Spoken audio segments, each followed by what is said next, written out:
പ്രിയപ്പെട്ട പ്രേക്ഷകരെ, ഓരോ ദിവസവും എന്തൊക്കെ ക്രൈമുകളാണ് നമ്മുടെ നാട്ടിൽ നടക്കുന്നത് അല്ലേ? ഇതിനൊക്കെ പിന്നാലെ ഓടേണ്ടത് നമ്മുടെ പാവം പോലീസുകാരുമാണ്.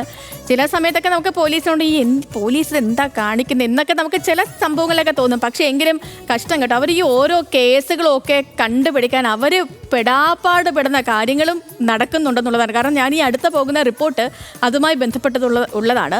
പാലക്കാട് തൊണ്ടി മുതൽ വിഴുങ്ങിയ കള്ളന്റെ വയറിളകുന്നത് നോക്കിയാണ് ഇപ്പോൾ പോലീസിന്റെ കാത്തിരിപ്പ്. ആലത്തൂർ മേലാർക്കാട് വേലക്കിടയിലാണ് മധുര സ്വദേശിയായ മുത്തപ്പൻ വേല കാണാനെത്തിയ കുട്ടിയുടെ മാല പൊട്ടിച്ച് വിഴുങ്ങിയത്. പാലക്കാട് ജില്ലാ ആശുപത്രിയാണ് ഇപ്പോൾ കള്ളനും പോലീസും ഉള്ളത്. അപ്പം നമുക്ക് കൂടുതൽ വിവരങ്ങൾ പ്രസാദ് ഉടുമ്പശ്ശേരിക്കൊപ്പം ചോദിക്കാം. പ്രസാദ്, ഈ വാർത്ത കേൾക്കുമ്പോൾ ആദ്യം ഓർമ്മ വരുന്നത് നമ്മുടെ ഈ തൊണ്ടി മുതലും ദൃക്സാക്ഷിയും സിനിമയിൽ ഫഹദ് ഫാസിലിന് മാല തിരിച്ചെടുത്താൻ വേണ്ടിയുള്ള പോലീസിന്റെ കാത്തിരിപ്പാണ്. ഏറെക്കുറെ ആ സീൻ തന്നെയാണ് പാലക്കാടും അല്ലേ?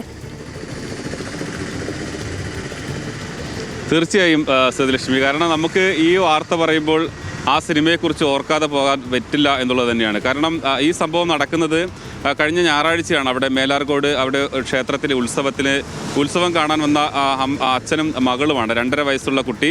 ഈ കുട്ടിയെ തോളത്ത് കിടത്തി ഉറക്കുന്ന സമയത്താണ് പിന്നീട് മാല കാണാനില്ല. അപ്പോൾ തന്നെ നാട്ടുകാർ സംശയം തോന്നി അവിടെയുള്ള ഒരാളെ നാട്ടുകാർ പിടിച്ചു. അപ്പോൾ അയാൾ ഒരു കാരണവശാലും സമ്മതിക്കുന്നില്ല. കാരണം ഞാൻ മാല മോഷ്ടിച്ചിട്ടില്ല എന്ന് തന്നെയാണ് തറപ്പിച്ച് പറയുന്നത്. ആ സിനിമയിൽ നമുക്ക് തൊണ്ടി മുതലും ദൃക്സാക്ഷിയിൽ ഫഹദ് ഫാസിൽ അഭിനയിച്ച അതേ കഥാപാത്രം പോലെ തന്നെയാണ്.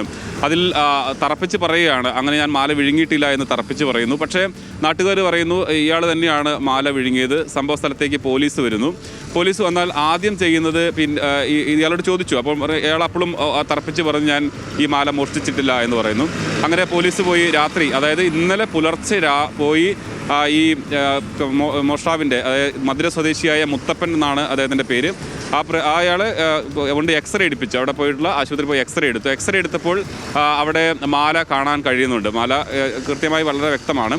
അങ്ങനെ പോലീസ് അപ്പോഴും ഇയാൾ പിന്നീടൊന്നും മിണ്ടുന്നില്ല. അപ്പോൾ ഈ മാല ഇനി പുറത്തേക്ക് വരണം. അപ്പോൾ 2 തവണ എക്സ്റേ എടുത്തു. ആദ്യം എക്സ്റേ എടുത്തപ്പോൾ നമ്മൾ നെഞ്ചിൻ്റെ ഭാഗത്തായിട്ടാണ് ആ എക്സ്റേയിൽ മാല കാണുന്നത്. നമ്മൾ ആ ദൃശ്യങ്ങളിൽ എനിക്ക് കാണാൻ കഴിയുമെന്ന് തോന്നുന്നു പ്രേക്ഷകർക്ക്.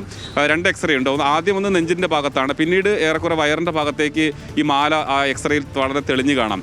ജില്ലാ ആശുപത്രിയിൽ 2 പോലീസുകാർ കാവൽ നിൽക്കുകയാണ്. അവിടെ ഒരു പ്രത്യേകം ഇദ്ദേഹത്തിന് വേണ്ടിയിട്ടുള്ള ഒരു മുറിയിൽ ഈ ആൾക്ക് മുന്നിൽ 2 പോലീസുകാർ കാവൽ നിൽക്കുകയാണ്.